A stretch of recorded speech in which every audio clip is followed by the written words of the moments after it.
모이신 그 삭개오 작은 교회 교우님 그리고 그 교우님들 가정에 하나님의 은총이 거듭하시기 주님의 이름으로 축원합니다. 아멘. 또 그제 추석이었습니다. 추석 연휴에 오랜만에 그동안 자주 보지 못한 가족 그리고 형제, 자매, 친지분들과 덕담도 나누시고 이런저런 이야기 등으로 즐거운 추석 명절을 지내신 분들도 계시고 또 영상에 계신 그 가족으로 인해서 마음 한쪽에 맷돌을 매달고 추석을 보내신 분들도 계셨으리라 봅니다. 또한 우리 이웃 중에 우리 모두 다 잘 아시다시피 많은 사람들이 즐거워하는 명절이나 또 성탄절 또 축일 그때 더 외롭고 더 슬픈 사람들이 있음을 우리는 또한 잘 알고 있습니다. 사회연대나 시민단체 그리고 국가적 차원에서 홀로 외로운 처지의 노인분들 고향에 갈 수 없는 실향민들 그리고 경제적으로 어려움을 겪는 그분들께 나눔과 도움의 손길을 드리고 있습니다.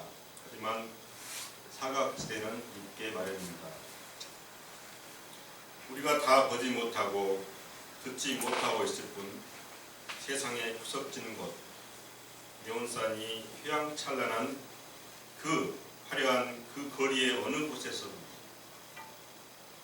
한 공기의 더운 밥과 한 보시기의 김치와 한 접시의 송편을 가족들과 둘러앉아 먹지 못하는 사람들이 있습니다. 가난한 부모님을 대신해 병든 부모님을 대신해 한 공기의 더운 밥을 벌기 위해 추석날에도 편의점에서 마트에서 바코드를 열심히 찍는 젊은이들이 있습니다. 자식에게 가난을 대물림해 주지 않으려고 명절도 없이 미싱을 돌리고 공사장에서 후들거리는 다리로 애써 이 악물고 벽돌을 짊어지는 부모님이 있습니다. 사랑하는 가족을 고향에 두고 가족의 생계를 위해 미국 땅에서 가장 힘들고 더러운 일을 하는 외국인 노동자들이 있습니다. 우리의 마음속에 이분들을 위해 기도하고 또한 기꺼이 나눌 수 있는 마음이 함께 하시길 바랍니다. 그러면 주님께서는 기뻐하실 것입니다. 긍휼이 많으신 주님, 사랑의 주님은 보잘것없는 사람 하나에게 한 것이 곧 내게 한 것이다 하고 말씀하셨습니다. 우리의 마음속에 주님의 사랑이 함께 하시길 주님의 이름으로 축원합니다. 또한 주님의 이름으로 함께 모인 삭개오 작은 교회 교우님들 그분들을 통한 모든 세상의 모든 분들께 하나님의 은총이 충만하시길 주님의 이름으로 축원합니다. 아멘. 오늘 말씀 나누실 성경 부문은 먼저 창세기 12장에서 12장 1절에서 9절 말씀입니다. 하나님께서는 아브라함에게 살고 있는 땅과 집을 떠나 하나님께서 보여주실 땅으로 떠나라고 하십니다. 그러시면서 아브라함으로 하여 큰 민족을 이루게 하고 복을 주고 복의 근원이 되며 아브라함을 축복하는 사람에게는 복을 주시고 저주하는 사람에게는 저주를 내릴 것이며 땅에 사는 모든 민족이 아브라함으로 말미암아 복을 받을 것이라고 하시며 길을 떠나길 재촉하십니다. 이에 아브라함은 가족들과 재산과 종들을 거느리고 가나안 땅으로 갑니다. 이에 아브라함의 나이가 75세라고 합니다. 75세의 늙은 아브라함은 하나님의 말씀에 순종합니다.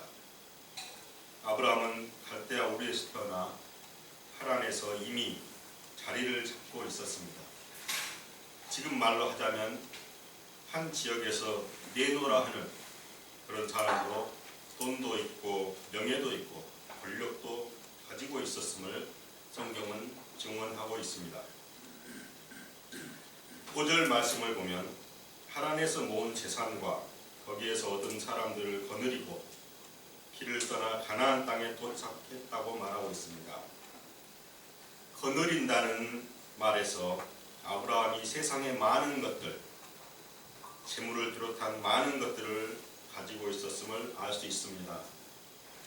세번역에서는 거느리고로 개역 개정 성경에서는 이끌고 라고 번역되어 있는데 이끈다는 말도 무리 등을 앞으로 나아가게 하는 것으로 아브라함이 결코 아무것도 가진 것이 없어서 아무 미련도 없이 훌훌 털어버리고 하란 땅을 떠나 쉽게 떠날 수 있는 그런 상황은 아니었음을 알 수 있습니다.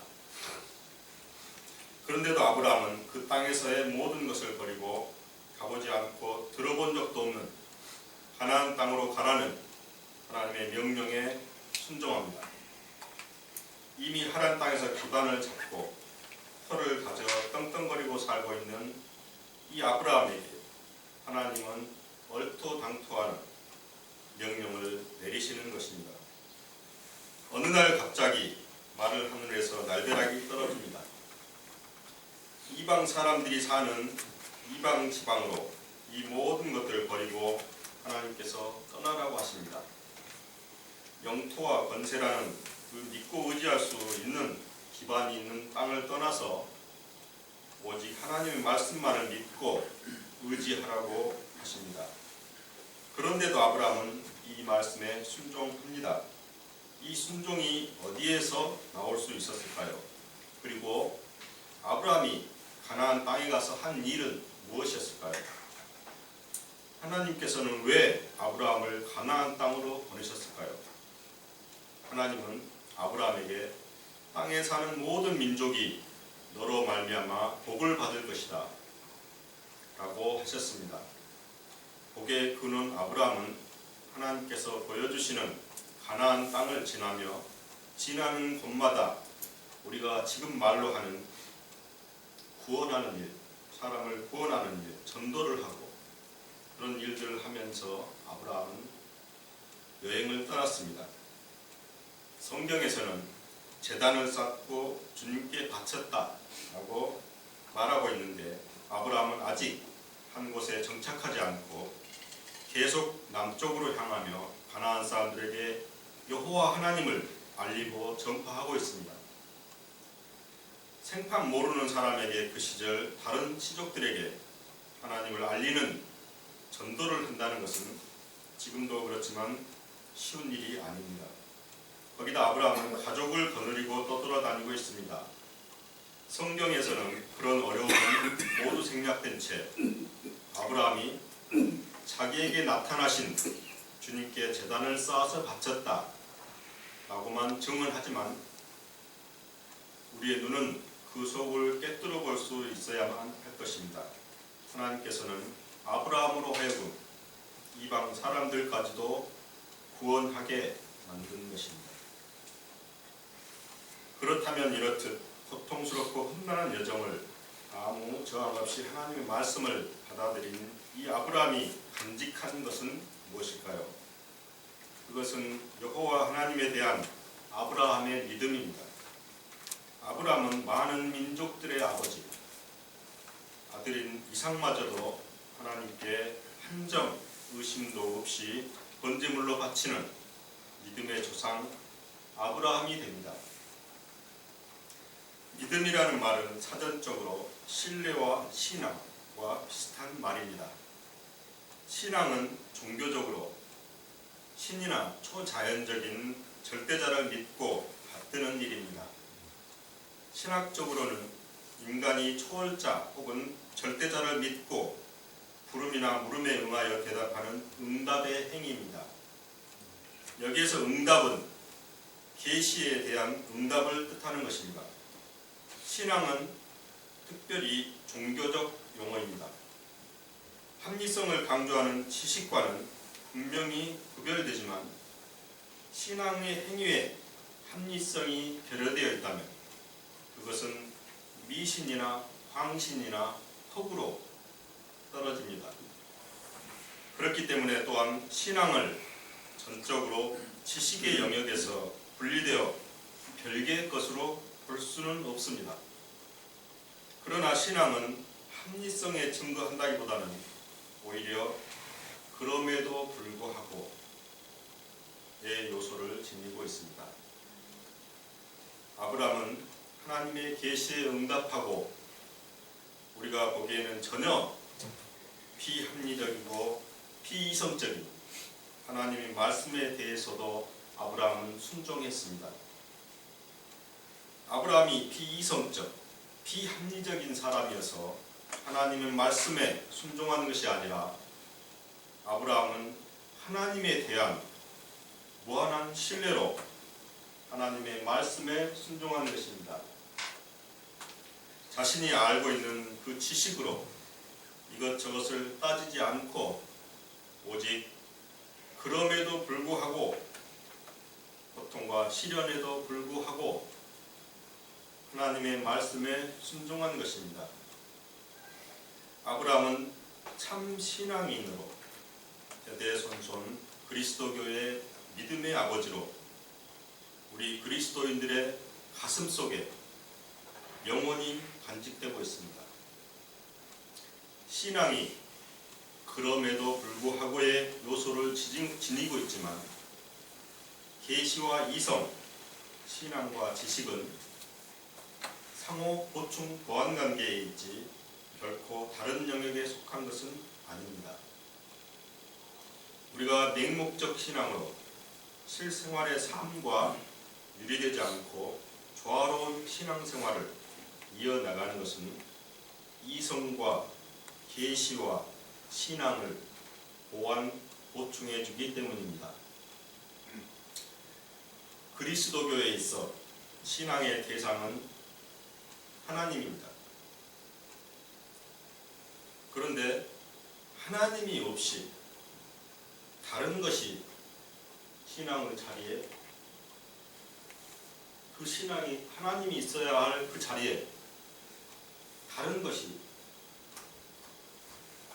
앉아있는 모습이 오늘 신약성서 8장 53절에 나타납니다.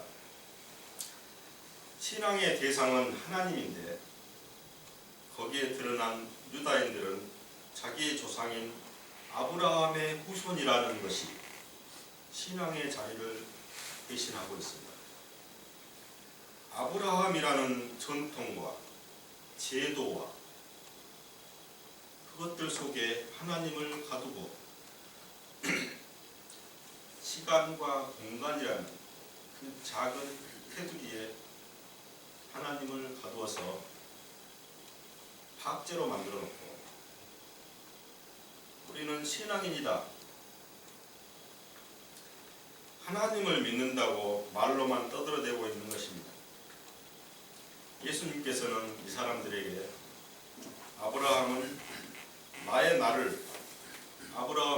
날을 보리라고 기대했고 아브라함은 즐거워했고 마침내 아브라함을 보고 기뻐하였다고 말씀하셨습니다. 그리고 아브라함이 태어나기 전부터 내가 있었다는 이상한 말씀을 하십니다. 네. 유다인들은 이 말씀을 하시는 예수님을 돌로 치려고 했습니다. 당시에 돌로 친다는 그 행위는 신을 욕했을 때 돌로 쳐 죽여라는 것이야. 그런 사회 풍습이 있었습니다. 그래서 사람들은 예수님을 돌로 치려고 했습니다. 지금 우리 앞에 예수님께서 나타나 이와 같이 말씀하신다면 우리도 예수님을 알아보지 못하고 유다인들과 같은 행동을 할지도 모릅니다.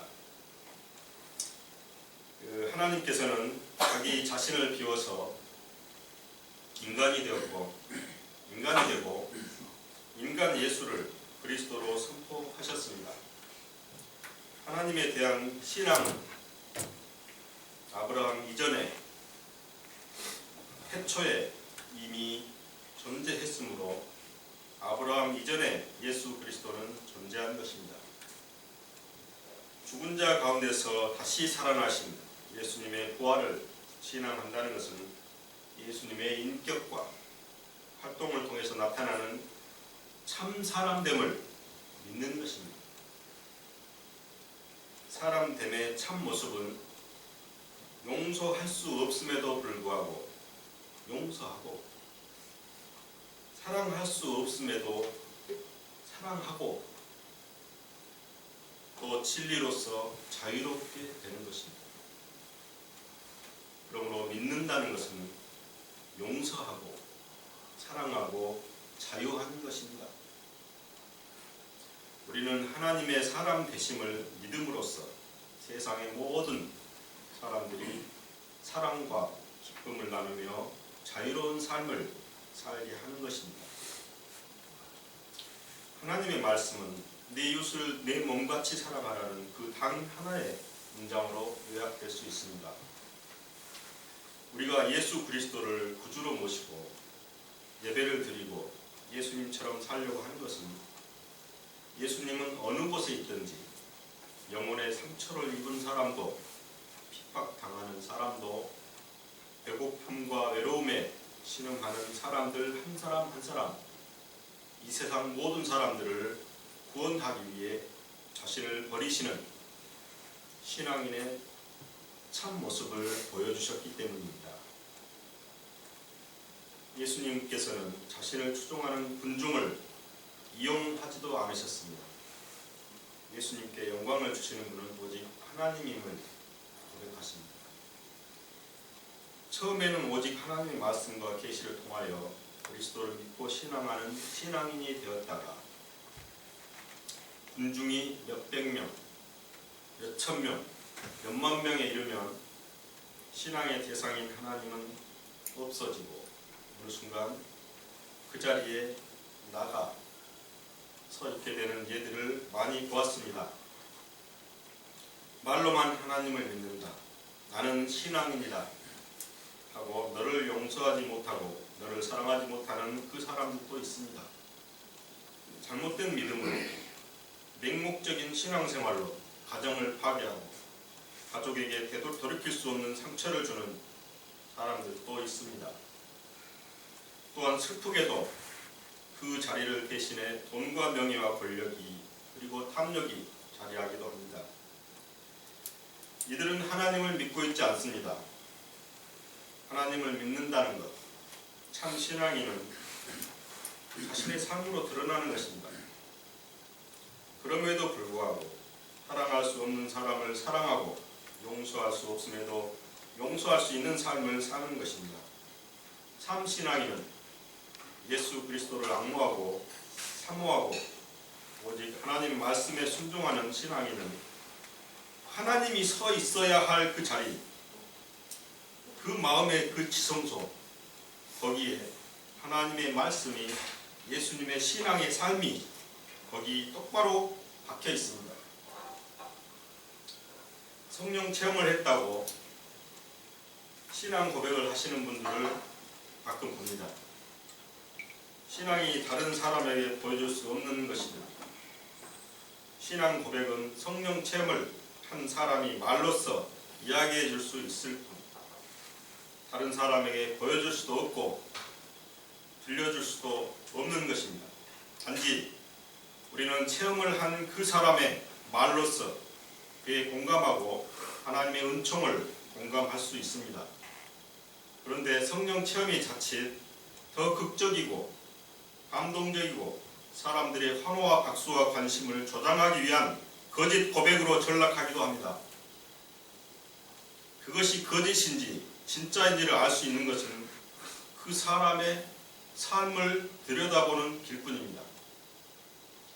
진실은 삶으로 드러날 수밖에 없기 때문입니다. 참신앙인은 자신의 영광을 자신이 드러내지 않으며 오직 자신으로 하여 하나님의 영광을 드러낼 뿐입니다. 우리는 예수 그리스도 한 사람으로 인해 모든 사람들의 구원을 받았습니다.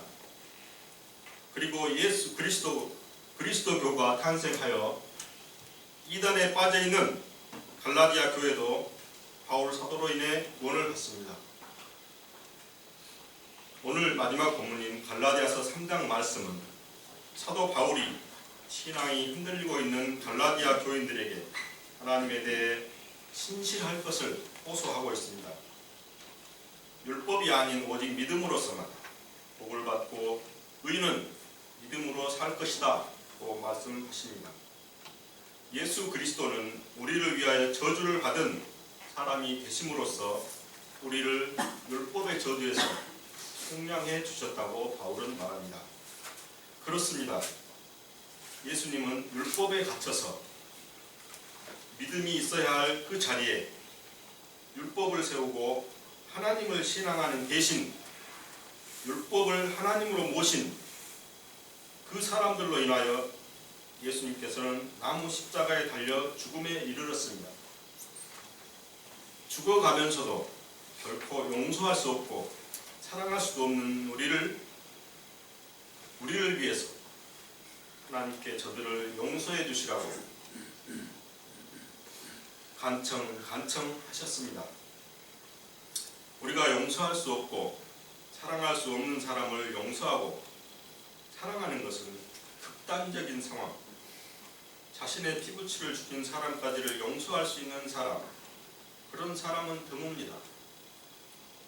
거의 불가능한 일일 것입니다. 그러나 그 사랑할 수 없고 용서할 수 없는 그 사람을 용서하고 사랑하라는 말을 더 자세히 들여다보면 깊은 뜻이 담겨 있음을 우리는 알 수 있습니다. 그 사람을 용서하지 않으면 결국 자기 자신이 상하게 됩니다. 마음과 영혼뿐만 아니라 그 몸도 상하게 됩니다.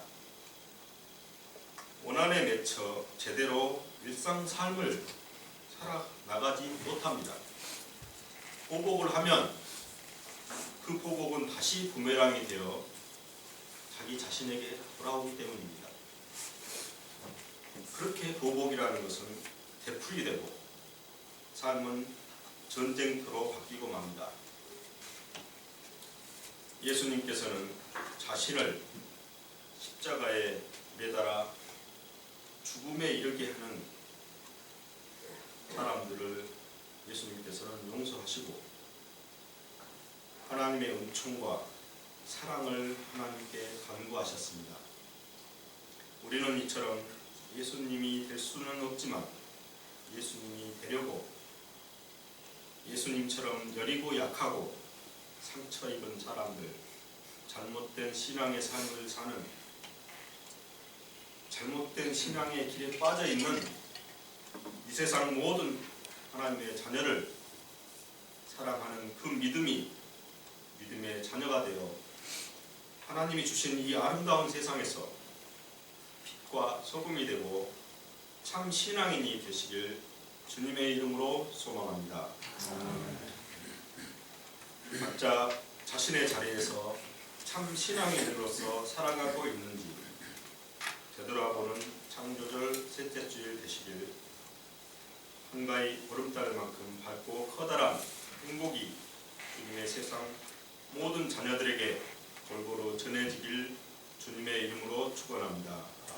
아멘. 기도하시겠습니다. 사랑과 은총이 많으신 하나님, 고통과 시련이 있고 슬픔이 있고 기쁨도 있는 이 아름다운 세상을 허락해 주셔서 감사합니다. 이 아름다운 세상을 누릴 수 있게 해주시고 또 이 아름다운 세상에서 살다 하나님 곁으로 돌아가게 해주셔서 감사합니다. 이 세상 아름답게 하기 위해 저희들 도처에서 참 신앙 나눌 수 있게 하나님 저희의 가는 길 이끌어 주시옵소서. 하나님께서 항상 동행하실 것을 믿사오며 이 모든 말씀 주님의 이름으로 기도합니다. 아멘.